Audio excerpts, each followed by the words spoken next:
Hi, how are you? I'm doing fine. Oh, good. Well, we'll get started now. It's already 5 o'clock Yeah, and there should be more people coming, but I always start right on time and they can trickle in. Um, sure. and also it's a busy time of the year. A lot of people are not able to attend things right now because of back to school. Um, Yes. so We I did know. our first PD session today. Yes. Oh, wow. Yeah, so I think some people are not going to make it tonight, but let me show you some data and that way I'll have it for Okay. the recording too. Um, they changed, it used to come up first whenever you did this. Okay.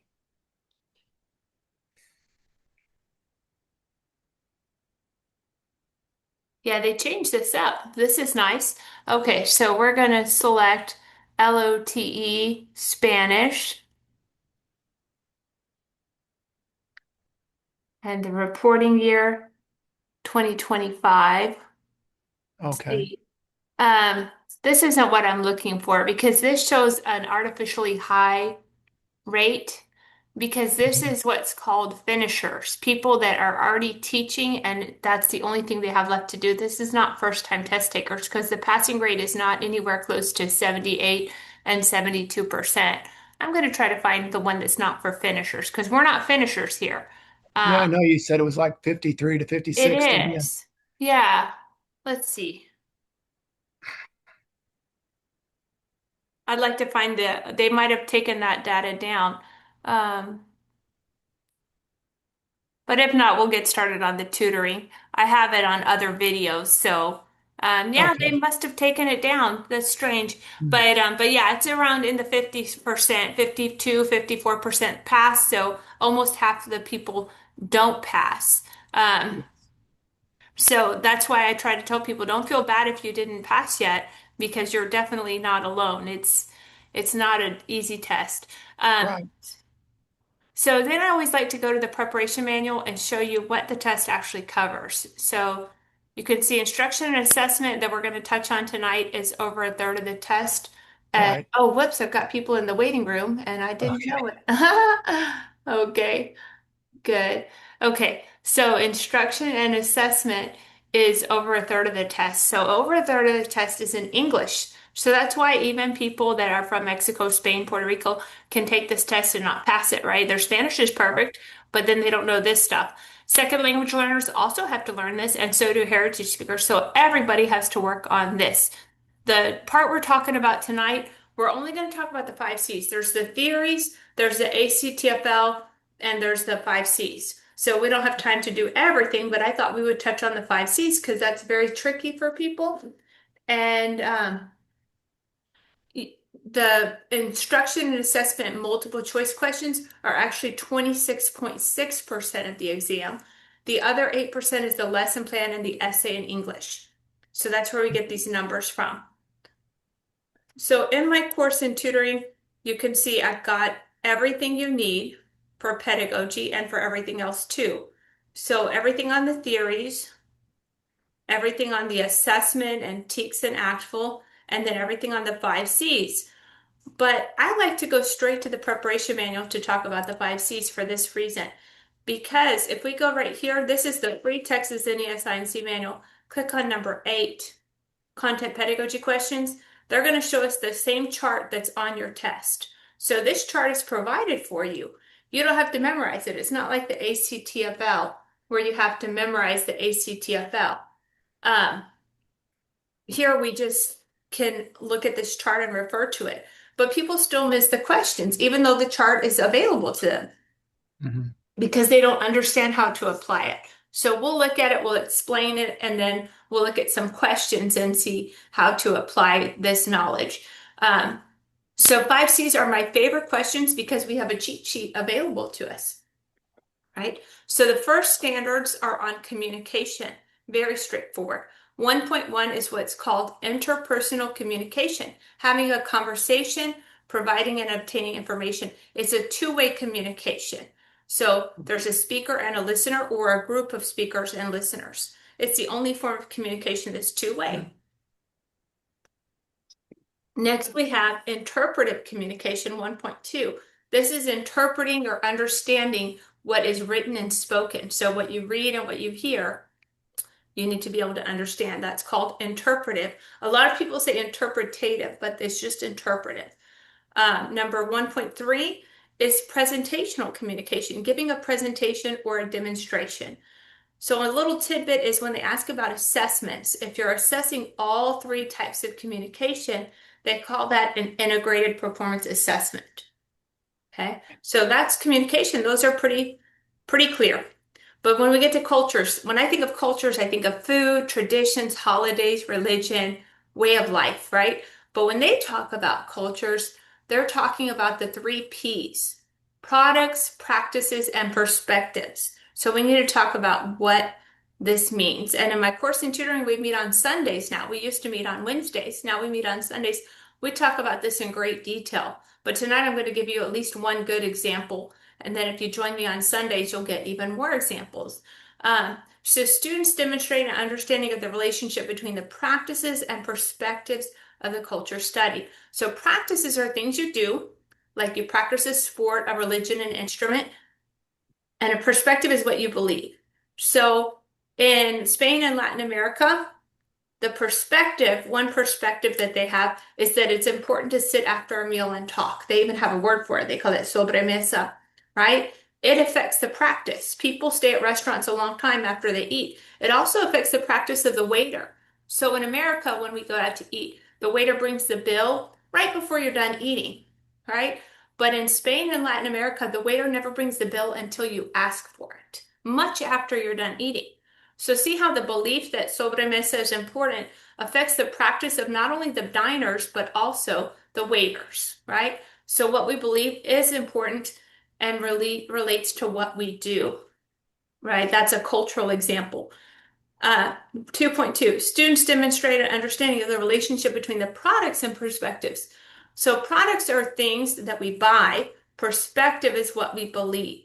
So I'll give you an example. Has anybody been out to eat at a restaurant? Let's say it's an American restaurant, but in Mexico, Spain, Puerto Rico, like a Burger King, McDonald's, Chili's, something like that. Has anybody been to one of those restaurants in Mexico?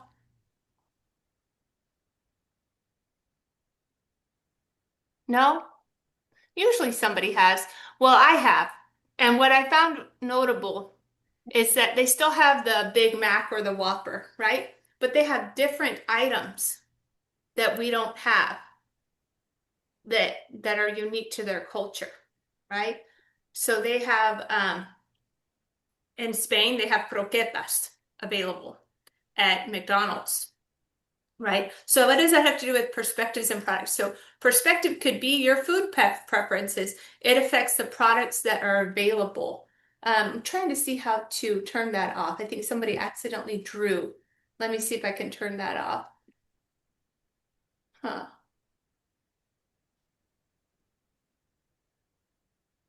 There we go. That's better. Okay. So that's practices and perspectives, products and perspectives. And on Sunday nights, we talk about even more examples to go into more detail so you fully understand it. Next, we have connections. Connect with other disciplines and acquire information. Anytime they mention the word discipline on the test, they're talking about other subjects like math, science, social studies. Students reinforce and further their knowledge of other disciplines through the foreign language. Okay, so they're studying maybe economics or psychology in Spanish, right? They're furthering their knowledge of those subjects, those disciplines through Spanish. 3.2, students acquire information and recognize the distinctive viewpoints that are only available through the foreign language and its cultures. Well, I've studied 5C's charts in other states, and some of them don't have the word only in here. And that's really a game changer. There's not a lot of things that are only available through the foreign language and its cultures because we live in a global society. Most things we can get here or there. But there are some things that are unique to a foreign language culture. Things like historical viewpoints, political movements, and ideologies. Those are very unique. So, for example, if we were to study communism, well, they have communism in North Korea, China, Cuba. But if we look at Cuba's communism, it's a little bit different, right? And those distinctive viewpoints are really unique to that foreign language culture. Next, we have comparisons. Students demonstrate understanding of the nature of language through comparisons of the language studied and their own. They're comparing L1 and L2. They might compare cognates. They might compare false cognates and syntax. Syntax is word order, right? And other features of the language. Like for the example, the use of the subjunctive that we use in Spanish a lot, we don't use so much in English. So they could compare that. 4.2, students demonstrate understanding of the concept of culture through comparisons of the culture studied and their own. Here they're comparing cultures. They might compare holidays like El Dia de los Muertos and Halloween. They might compare food, traditions, holidays, even schedules. Like here, most people eat dinner sometime between 5 and 7, right? In Spain, people eat dinner at 9 or 10 o'clock at night. So they could look at that and compare cultures. Communities, 5.1. Students use the language both within and beyond the school setting. So they use it at school and maybe at home or out in town. 5.2. Students show evidence of becoming lifelong learners by using the language for personal enjoyment and enrichment. They use it for fun. And this is a great way to get better at Spanish. If you're doing it for fun, you're going to learn more, right? So everything that I do that I can, I do it in Spanish. So my phone is set to Spanish. I read in Spanish. I listen to audiobooks in Spanish. My friends, if they speak Spanish, they might speak English too. We speak Spanish, right? So I do as much Spanish as I can because I really try to be a lifelong learner of Spanish for fun and for enrichment. So now let's look at some questions. I have questions in my course, right? Lots of questions in my course, but it's good to look at these free questions because sometimes they put these same questions on the real test. So let's look at these and see if we can answer them after we went over the chart. Number 8, which example below best represents an activity that demonstrates how high school students might meet the community standard? Remember, communities is using the language both within and beyond the school setting and using it for personal enjoyment. Okay, so we have students are asked to complete several service learning projects each semester in the local target language cultural center. B, students read an article about deforestation published in a target country newspaper and make a list of practices that help protect forests. C, students listen to an internet podcast about a recent target country film festival and answer 5 multiple choice questions about the content. D, students in the target language club meet after school to make plans for the fall festival. So keeping in mind what we just talked about, feel free to put your answer in the chat box what you think it is.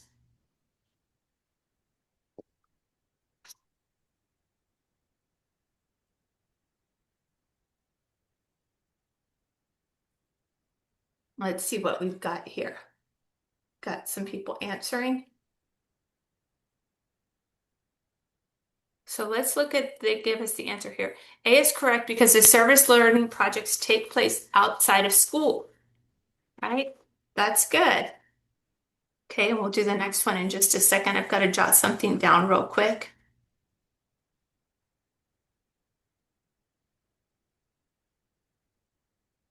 Okay, now number 9.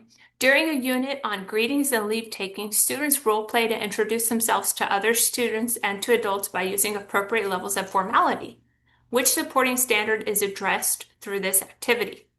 A, interpretive communication 1.2, B, presentational communication 1.3, products and perspectives 1.2.2, language comparisons 4.1. What I'm going to do is put this in the chat box, the link, so you can scroll back up and look at the standards. But I want to leave this question here for everybody to answer. So all you have to do is go to that link and then scroll up and look at that. And then let me know what you think it is. This one's a little bit trickier.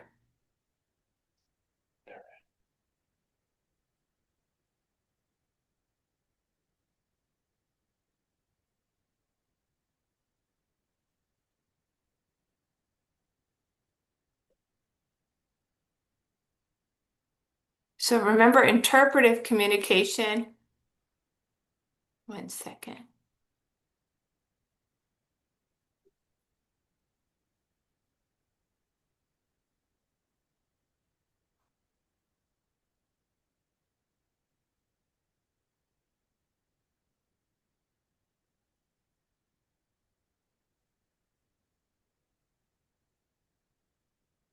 Interpretive communication is understanding what you see, hear, or read. Presentational is giving a communication.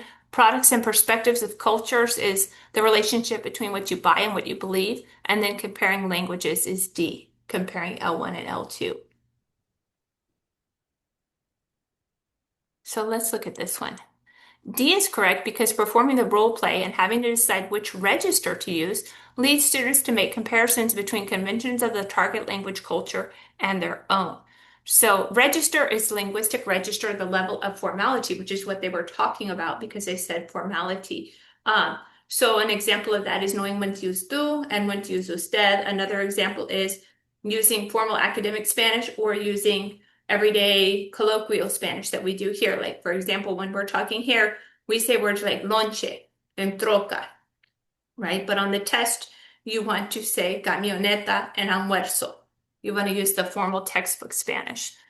Number 10, throughout the course of the language program, a high school foreign language teacher introduced students to the works of several artists well known in the target culture. Since then, many of the students have visited local art exhibitions featuring these artists, and a few have even decided to participate in a painting workshop over the summer in the target country. The students' outcomes are best reflected in which of the following standards? I'll let y'all read those and decide which one you think it is.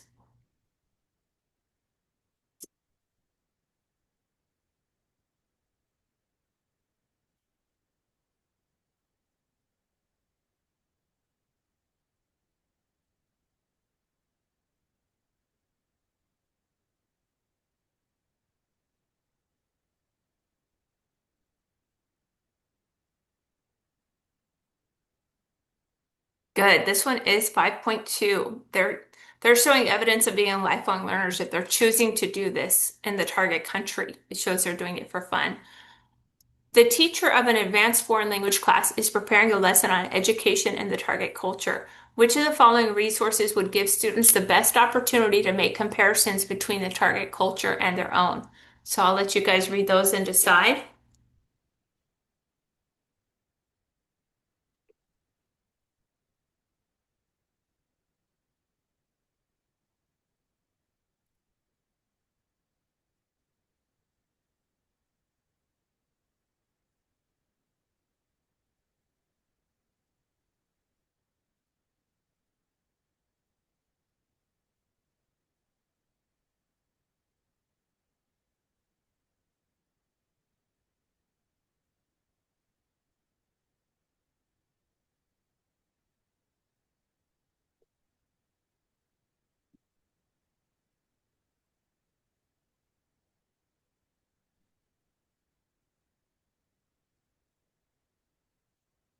This one is B. Students interview their classmates using a brief questionnaire and then watch a short video of target language speakers providing answers to these same questions. So definitely recommend you go through all of these sample questions. There's more. And then you can also go through the sample questions. If you go to Texas NESINC manual, uh, click on the top link that comes up, click on prepare. Where I just was LOTE Spanish. But did you know the German and French manuals also have pedagogy questions? So you can do that to get extra free practice. Um, do you guys have any questions about the LOTE or about studying or anything like that?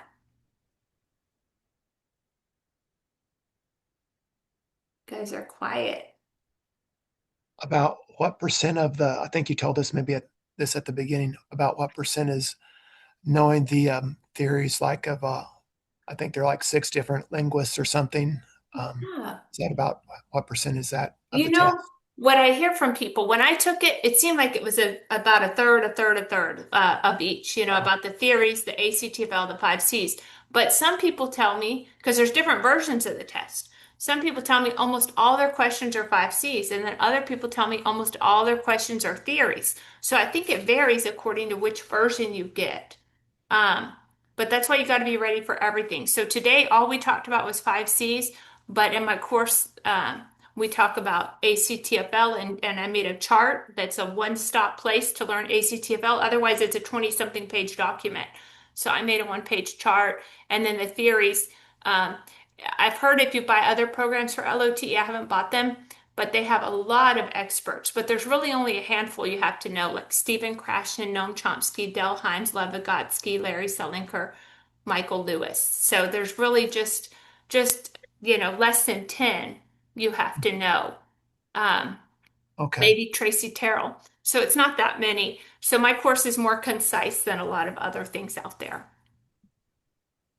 Okay. Could Thank you. you name a few of those again? I put down Stephen Krashen. Stephen Krashen, yes, Stephen Krashen, Noam Chomsky, Del Himes, Lev Vygotsky, Michael Lewis.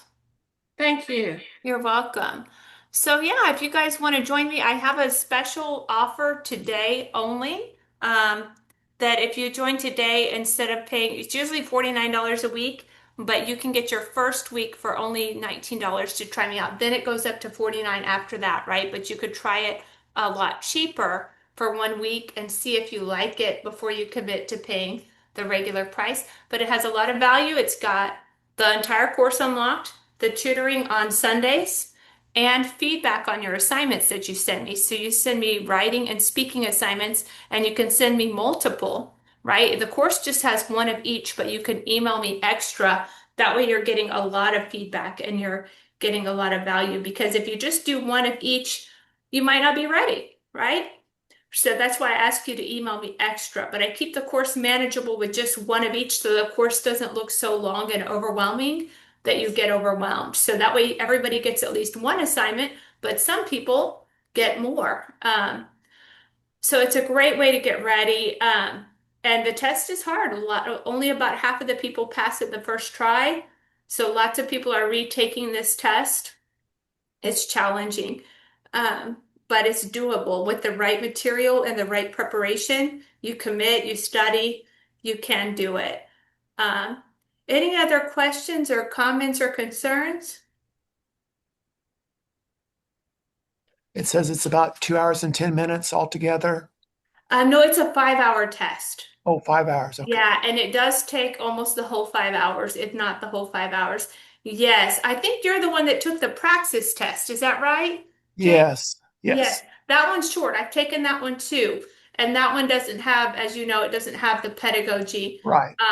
just the Spanish. So it's a very different test, but the Spanish part is very similar. So when I studied for the Spanish praxis, in fact, I decided to use some of the free manual stuff they have for the praxis to help people prepare for the LOTE because the level of difficulty is about the same.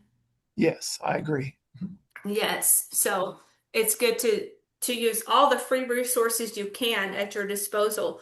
I also look at the bilingual stuff, the BTLPT and bilingual supplemental resources when I'm studying for a Spanish test to get all the free practice I can. Um, but I hope to see some of you guys on Sundays. We meet at 6:30 p.m. Central for about an hour and we practice everything and you send me assignments and it's a great way to get ready. So I think you'd learn a lot and be able to pass your test on your next try or your first try, depending on if it's your first or your next. Um, but thank you guys so much. Is there anything else y'all want to ask? And how much is it for the entire part on Sundays?